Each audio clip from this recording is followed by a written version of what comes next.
আসসালামু আলাইকুম। Hello viewers, আজকে আমি চলে আসছি SM ফার্মা। আজকে মিলাদ মাহফিল এবং উদ্বোধনী অনুষ্ঠান। আজকে উদ্বোধন ও মিলাদ মাহফিলে উপস্থিত হয়েছেন কিংবদন্তি বাউল শিল্পী জনাব আরিফ দেওয়ান। তিনি ফিতা কেটে ভিতরে প্রবেশ করতেছেন। SM ফার্মাতে আজ থেকে এখানে সকল প্রকার দেশি বিদেশি ওষুধ পাবেন খুচরা ও পাইকারি মূল্যে। এটি ঠিকানা হলো আব্দুল জলিল সওদাগর কমপ্লেক্স নিচতলায়, আবদুল্লাপুর বাস স্ট্যান্ড যাত্রী ছাউনির পাশেই পাবেন। তাই আর দেরি নয়, আজই চলে আসুন দেশি বিদেশি সকল ধরনের ওষুধের জন্য SM ফার্মাতে। আজকে আমাদের SM ফার্মার উপলক্ষে আমাদের সামনে উপস্থিত আছেন বিশিষ্ট সঙ্গীত সাধক, গীতিকার, সুরকার এবং কিংবদন্তি জনাব আরিফ দেওয়ান।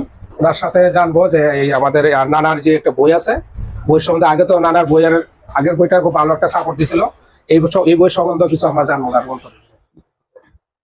এই কবি শাওন মনির সাহেবের লেখা তো অনেক দিনের প্রাচীনই বলবো এখন থেকে। তো তিনি বিগত দিন থেকে বিভিন্ন পুস্তক তিনি লিখেন, সাহিত্য, তারপর দর্শন, ধর্মীয় দৃষ্টিকোণ থেকে অনেক বিস্তারিত লেখা বই এই পর্যন্ত প্রকাশ পেয়েছে। তো শৈশবে মহৎ জীবনের যে লক্ষ্য, একটা মানুষকে তার শুরু থেকে অনেক কিছুই বোঝা যায়, কারণ দৈহিক অবয়ব একটা ভাষা আছে, এটা ইংরেজি বলে বডি ল্যাঙ্গুয়েজ। দৈহিক পরিভাষা এটা বুঝতে পারে তারাই যারা খুব দূরদৃষ্টি সম্পন্ন ব্যক্তি।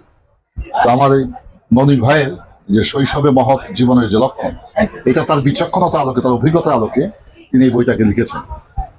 আমি মনে করি পাঠক যারা, সম্মানিত পাঠক যারা রয়েছেন, সেই বইটা অধ্যয়ন করলে, পড়াশোনা করলে আশা করি আপনারা এখান থেকে অনেক কিছুই পাবেন। আর যদি বই লেখাতে কোনো জায়গায় ত্রুটি হয়ে থাকে, আপনাদের মতামতের আলোকে সেই সংশোধন আমরা করে নেওয়ার চেষ্টা করব।